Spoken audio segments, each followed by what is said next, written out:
What is going on, guys? Part 310 with Go2 Gamers here, doing a little comparison video between the Xbox One and the PS4. As we both know, both conferences have been done, said, everything was said that they wanted to say for as at this moment. They're probably waiting for E3 for more, but I'm going to do a little comparison between the two, and then I'm going to ask you guys which one you're planning on buying, for what, why, what features you like, and all that good stuff. There'll be some screenshots of some stuff on a screen that they have, and yeah, well, let's jump right into it.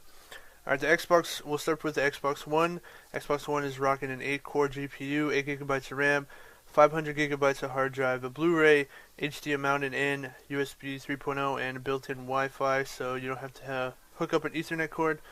PS4 is also running an 8-core GPU, also 8GB of RAM. It didn't say how much hard drive there's going to be. Blu-ray and DVD. AV, optical, and HDMI, Bluetooth and Ethernet, and I believe there's Wi-Fi as well.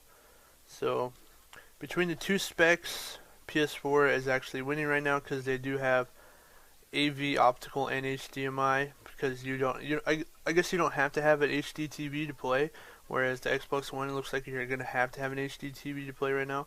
And PS4 also has Blu-ray and DVD, where Xbox One looks like it only has Blu-ray. So those are the two specs. We'll start with the PS4 features this time. PS4 features, they basically really emphasize on their share button. They want you to be able to share everything, like screenshot videos. You can upload videos to the cloud because they really emphasize the cloud, where you can store all your videos and all that stuff. And then you can access the cloud and basically upload them to YouTube, or you can watch them instantly from the cloud. You can stream games to the internet instantly. They partnered with, what was this site called? Some streaming site, Ustream, I believe. And they partnered with them, so you can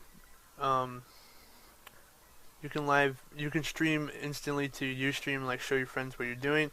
And if you're like stuck at a part, I think this is really cool. If you're stuck with a part and you can't really do it, you can have your friend actually take over your game and help you at that part that you can't do.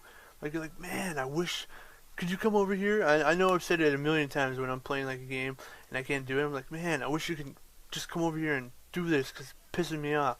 So that's pretty cool. I'm not sure how that's gonna work. Like, if it's gonna be like maybe you have a 30-minute max. Like, what's to say like if I go to a store and my friend wants to play my game that he doesn't have, I can just leave my PS4 on and be like, all right, go ahead and play the game while I'm gone, and he doesn't even have to really he doesn't really have to go buy the game. He can just play it through mine when I'm not playing it. The PS4 is finally going to have cross chat. They didn't really emphasize on that much. They just said that you're going to be able to talk to people when they're playing different games. Maybe they're going to emphasize a party system. If they do, then that would be a big step PS4, because that's the one thing I hated about PS3. You can't really talk to teammates. You can't really talk to friends unless they're in the same game as you. Or you have to be on the homepage of PS3 to be able to talk in that little chat room, which is really stupid. They said that it's not going to be backwards compatible, but they did say that old games will be available for download. I don't know if that means if you already have the game, then you can download for free, which I hope so, or you're going to have to repurchase it, but you're probably going to have to repurchase it because they're money-hungry whores. And, of course, they're going to want you to repurchase it. And they also have mobile device features.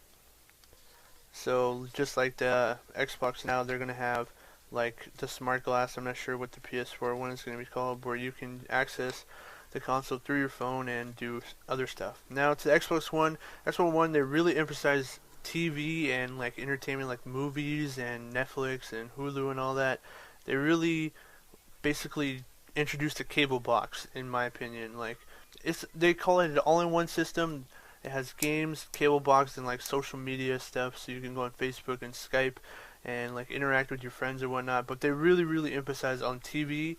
Like, if you go watch the press conference, they said television like about a bajillion times. They partnered with EA, which is sports, and then sports, it has to do with NFL. They have a partnership with NFL, and they have fantasy leagues, so like you can watch TV, and if you're in a fantasy league, when your person scores, the Xbox automatically knows that that person scored, and it will add a point to your fantasy league.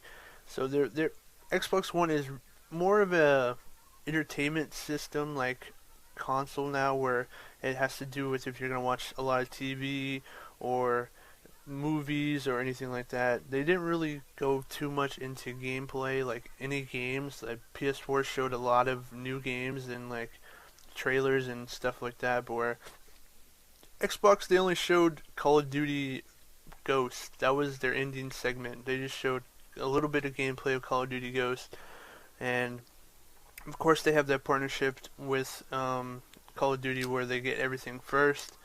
So that's basically the only games they showed. It was really disappointing conference in my opinion. Their main features are like voice chat with the Kinect, where you can basically tell the Kinect what to do. The cool thing is like you can watch TV and you don't really have to know what channel it is. You can just be like play MTV and it will play MTV, or play History Channel, will go to History Channel.